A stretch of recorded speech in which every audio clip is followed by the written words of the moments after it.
Salut mes petits bichons. Aujourd'hui, on va parler un peu plus crûment.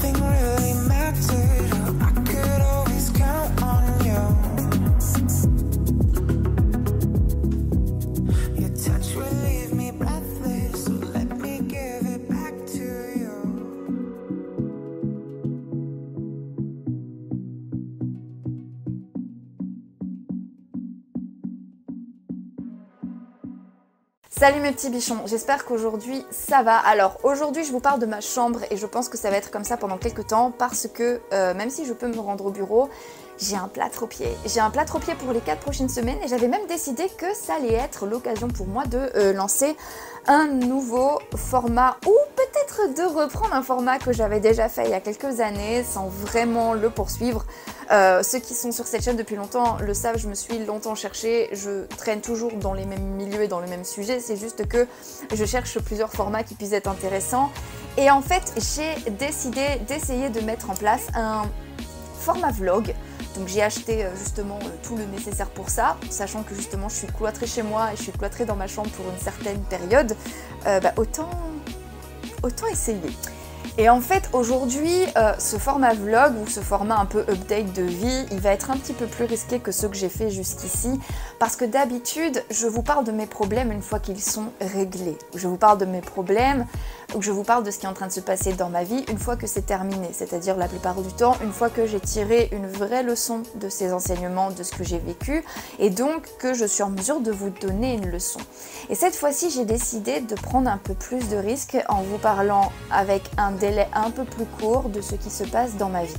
Pourquoi est-ce que j'ai décidé de le faire maintenant? Parce que l'année de mes 35 ans, on est 8 mois après mon anniversaire, aura vraiment été une année de très grosses transitions. Et peut-être que de plus grosses transitions sont encore à venir dans les mois à venir, je ne peux pas vous en dire plus. J'ai décidé également de vous en parler parce qu'en ce moment, la transition qui est en train de se produire dans ma vie et tout ce qui est en train de se passer dans ma vie est en train de toucher les aspects les plus délicats d'une vie. D'accord? Beaucoup de gens vont raconter leurs histoires en disant « ça va, il n'y a pas mort d'homme ». En ce qui me concerne, on est en train de toucher à la mort, à la vie, à la santé, que ce soit la mienne ou celle de mes proches, et à l'argent, d'accord?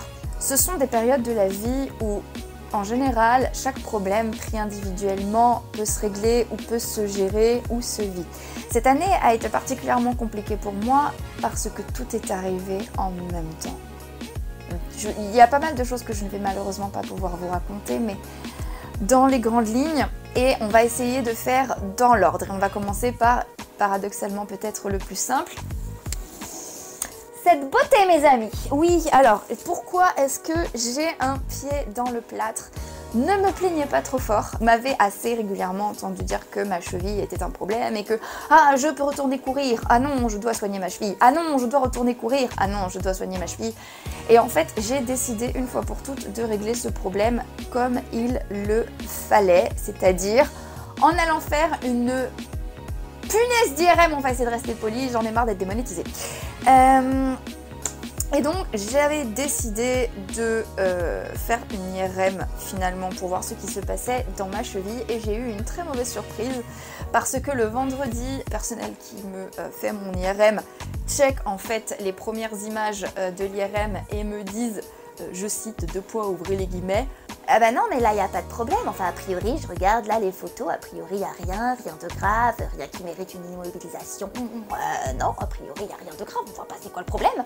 Ok très bien, on voit pas c'est quoi le problème, donc moi je ne sais pas si je dois le prendre comme une bonne ou une mauvaise nouvelle, je me dis ok bon bah ça veut juste dire que c'est peut-être tout psychosomatique, peut-être que je dois juste dépasser une certaine peur de la douleur, peut-être que le problème n'est pas physiologique. Et sauf que le lundi je reçois un rapport SACOM de la part du traumato qui a maté, en fait, qui a finalement bien regardé et qui était donc disposé et qui était qui devait en fait faire un vrai compte rendu détaillé de ce qui se passe au niveau de ma cheville.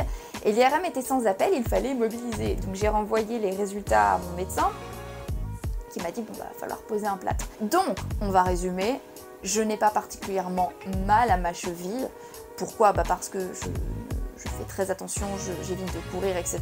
Donc forcément ma cheville dans l'ensemble irait bien. Techniquement je pourrais passer l'intégralité de ma vie comme ça et je pourrais passer toute ma vie avec ma cheville comme ça, un petit peu en quinconce et je m'en sortirais, mais juste je ne pourrais plus courir. Et je vous l'avais déjà dit, ceux qui étaient là sur cette chaîne depuis le tout début le savent, courir ça a été un élément essentiel de ma vie pendant très longtemps. Et dans l'ensemble j'avais décidé j'avais décidé de prendre les choses en main une fois pour toutes. Les circonstances ont fait que j'ai été un peu obligée et puis en général le meilleur moteur dans ma vie en général c'est l'amour, et l'amour que je porte à mon chien est largement suffisant. Pourquoi? Parce que j'adore aller courir avec mon chien. J'ai eu la possibilité d'y aller et de le faire et c'est juste le moment préféré de toute ma journée. Avant tout le reste, je ne mens pas. Rien de tel pour moi que de me réveiller vers 5-6 heures du matin, d'attraper des baskets, d'attraper mon chien et d'aller courir sur la plage. C'est vraiment une joie et un bonheur pour moi, donc j'ai décidé de, une fois pour toutes, prendre ça en charge. Donc me voici cloîtrée avec une papate cassée comme ça. Autrement, il y a d'autres choses qui se sont produites. Notamment, il y a quelque temps, je me suis rendu compte que je ne pouvais plus continuer à travailler comme je le faisais. J'étais beaucoup trop fatiguée.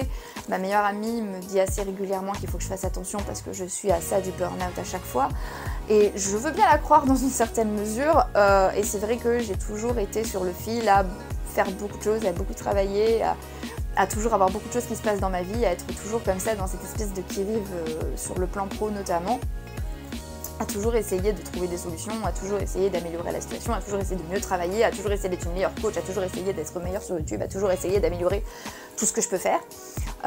Et puis il y a un jour où j'ai craqué mon slip. Je me suis rendu compte que j'en étais au stade où je gagnais assez bien ma vie, mais pas suffisamment pour vraiment déléguer, et d'un autre côté je me rendais compte que j'avais par contre un peu trop de travail pour moi et que si je voulais vraiment avoir les moyens de mes ambitions, on va dire, il fallait que je délègue, il fallait que je commence à travailler avec d'autres personnes.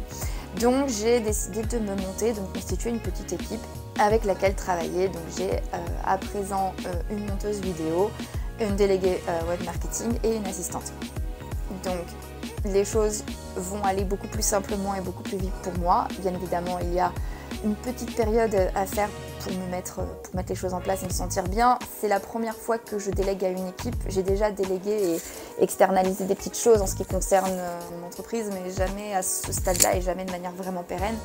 Et jamais à ce point, et donc ça a été un petit truc pour moi. Je suis assez transparente là-dessus, je sais que la plupart des gens n'en parlent pas, mais pour moi c'est une petite étape supplémentaire par rapport à mon travail et par rapport à mes capacités. Donc je ne suis pas mécontente en fait de m'être lancée dans cette idée-là et dans ce projet. Du coup il y a eu toute cette période d'adaptation pour moi qui n'est pas tout à fait terminée parce que je continue un peu à tâtonner, à découvrir. J'ai déjà managé une équipe parce que j'ai déjà été manager, j'ai déjà été chef d'équipe, j'ai déjà géré des gros impératifs, mais je n'ai jamais managé une équipe dans ma propre structure, donc c'est un peu délicat, mais c'est toujours sympa à faire. Je sais pas, j'espère ne pas avoir à regretter de vous raconter toutes ces choses-là, mais bon. Et pourquoi est-ce que j'ai eu envie de lancer une nouvelle équipe? Et bien tout simplement parce que les circonstances actuelles m'ont donné envie de me déployer. Je parle plusieurs langues, je me la pète assez avec le fait d'être polyglotte.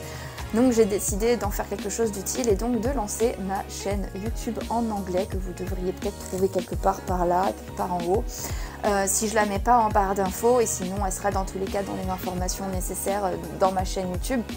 Et je veux faire correctement mon travail en français, mais je veux également avoir la possibilité de m'étendre à l'étranger et pour ça, ça nécessitait de l'aide. Donc je suis en train de me lancer dedans, mon site internet est en train de se préparer en anglais également. Je viens de lancer ma chaîne YouTube en anglais et je suis en train d'essayer de trouver le moyen le plus efficace et le plus pertinent de traduire mon travail en français, en anglais, sans que ce soit forcément à moi de le faire, parce que je pourrais le faire, mais ça me prendrait 950 000 ans, et en étant sûre d'être fait vraiment correctement. Et je suis fatiguée de demander de l'aide à mon compagnon, quand bien même s'il me rend toujours service avec grand plaisir.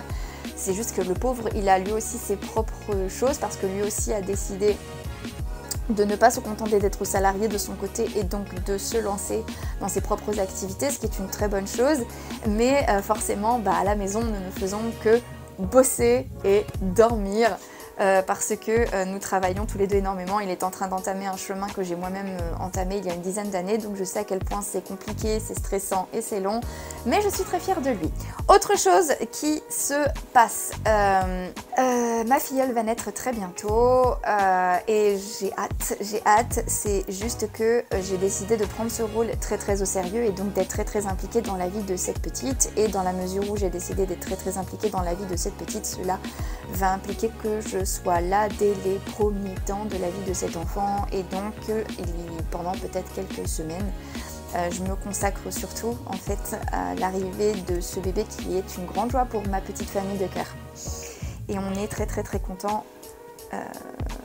On est très content de ça avec notamment les parents à venir, enfin les parents de ce petit bout de chou à venir. Et voilà, moi je suis très heureuse. Je suis pas encore maman, si ce n'est la maman de Hippo, et j'ai toujours pensé que je serais une meilleure tata ou une meilleure marraine qu'une meilleure maman.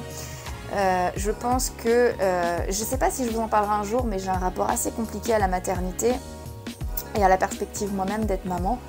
Et donc avoir comme ça une première orteil dans l'eau, en ayant un petit être que je vais pouvoir observer dans les premiers temps de sa vie, avec la maman dont je suis extrêmement proche, qui va pouvoir justement vivre avec moi en temps réel les débuts de sa maternité, et donc d'avoir la possibilité de savoir, de vraiment mettre un pied en fait, et de découvrir en fait en temps réel avec la maman la maternité. Ça va pouvoir me donner de meilleures perspectives qui vont sans doute aussi pouvoir m'aider à prendre de bonnes décisions quant à savoir si oui ou non avec David on se donne une chance d'avoir un ou des enfants plus tard. Je sais pas si je vous parlerai de ce qui se passe sur le plan de ma fertilité ou pas, ou de qu'est-ce que je fais si j'ai des enfants ou pas. J'ai ma petite idée de ce que je veux faire avec David, et on a notre petite idée de ce qu'on veut faire en ce qui concerne la fondation de notre famille, mais on va dire que je considère l'arrivée de cette petite, que je vais de temps en temps appeler ma nièce, comme pour moi une étape aussi, quelque part, une transition importante dans ma vie, parce que ça va être quelqu'un qui va être important pour moi. Donc je sais que ça va être quelqu'un que je vais aimer aussi fort que j'aime sa maman, donc on va dire que c'est important. Voilà, pour moi c'est important, qui font partie des choses que je veux. Il y a mon chien qui s'énerve. Ce qui se passe, attendez 2 petites secondes. Hippo! Mon amour! Hippo! Viens voir l'amour. Viens voir, qu'est-ce que c'est l'amour? Qui c'est qui t'embête? Non, il n'y a pas de bebeuf, non. Il n'y a pas de bebeuf. Non, mais ce chien, il se prend pour Batman, en fait. À chaque fois, comme ça, il est dans les balcons et il entend un bruit de skateboard où il renifle un chien qui a l'outrecuidance d'être plus grand et plus foncé que lui. Et il arrive et fait « Ouais, qu'est-ce que tu rends d'être dans ma rue ?» Voilà, c'est Hippo qui est en train de faire son Hippo. Yeah, you can. Hold on, maybe he wants to come with me. Never mind. David est en train de mater son foot. Donc forcément. Ah, la cohabitation, ça nous donne des petits relents du confinement comme ça. Nostalgie? Non. Alors, donc travailler mes bras. En fait, je me suis rendu compte lors de ma dernière séance de jiu-jitsu que je manquais cruellement de force dans les bras, et du coup, ça fait 5 jours que je suis sur béquille, et donc ça fait 5 jours que je me tape un renforcement musculaire des plus musclés. J'ai hâte de vous montrer les résultats, mais je peux vous assurer que 5 jours, je sens déjà la différence en termes de force. Je pense que ça va bien bosser les pecs et les triceps. Ensuite, dans l'ensemble, on va transformer ma routine sportive parce que je ne vais pas courir, je ne vais pas nager, je ne vais pas faire de vélo. Donc qu'est-ce qu'on fait? J'ai eu de la chance, mon chéri, lors du premier confinement, avait acheté, vous savez, les élastiques que vous pouvez trouver dans les magasins de sport, les élastiques justement pour avoir une petite résistance quand on veut faire un peu de workout à la maison. Il en avait acheté quelques paires et du coup je vais les utiliser, et je vais peut-être même vous montrer en vidéo comment ça se passe pour moi. Et donc j'ai décidé de changer ma morning routine, justement le temps pour moi de porter mon plâtre, et je vais en profiter en attendant pour manger le plus léger possible, et donc ne pas arrêter pour autant de faire du sport pour essayer de rester un petit peu ferme. Non mais parce que les gars, vous vous rendez pas compte, mais quand t'as 35 ans, non mais je vous le dis, on va être cru 2 minutes, quand t'as 35 ans, t'es à la croisée des chemins en fait, sur le plan physiologique en fait. 34 ans pour moi, c'est le moment où soit tu prends la route de la MILF, ou de la Cougar, c'est comme tu veux. Soit tu prends la route de ZZ dans Le Père Noël est une ordure. Et moi, j'ai décidé que cette route-là, c'était pas la mienne, ok? Et en fait, tout ce que je suis en train de faire maintenant, c'est dans la continuité de ce que je fais depuis plusieurs années et plusieurs mois, à savoir continuer à essayer d'avancer et en même temps essayer de réparer en fait ce qui doit s'améliorer dans ma vie. Et donc je continue et cette fois-ci j'ai décidé de vous emmener un petit peu avec moi. Donc merci d'avoir suivi cette vidéo jusqu'à la fin, j'espère qu'elle vous aura plu. Sentez-vous libre de vous abonner si ça vous intéresse. Donnez-moi votre avis sur ce format, donnez-moi votre avis sur ce que vous pensez, dites-moi si ça vous va, si justement on avance sur ce format. Très important surtout, dites-moi si le son, l'image vous correspond parce que là j'ai testé à la fois un nouveau trépied avec un niveau à bulles, une mini ring light et un nouveau micro. J'ai beaucoup de matos mais du coup j'ai décidé cette fois-ci d'avoir toujours un petit kit sur moi pour voyager léger et puis pour aussi vous faire des vidéos comme ça un petit peu sur le pouce pour vous délivrer un petit peu plus de contenu parce que j'espère être un petit peu plus naturel. Voilà, en attendant, je vous fais des bisous, prenez soin de vous et comme d'habitude n'oubliez jamais que c'est une petite quiche comme moi y arrive, tout le monde peut y arriver. Donc maintenant, c'est à vous de jouer.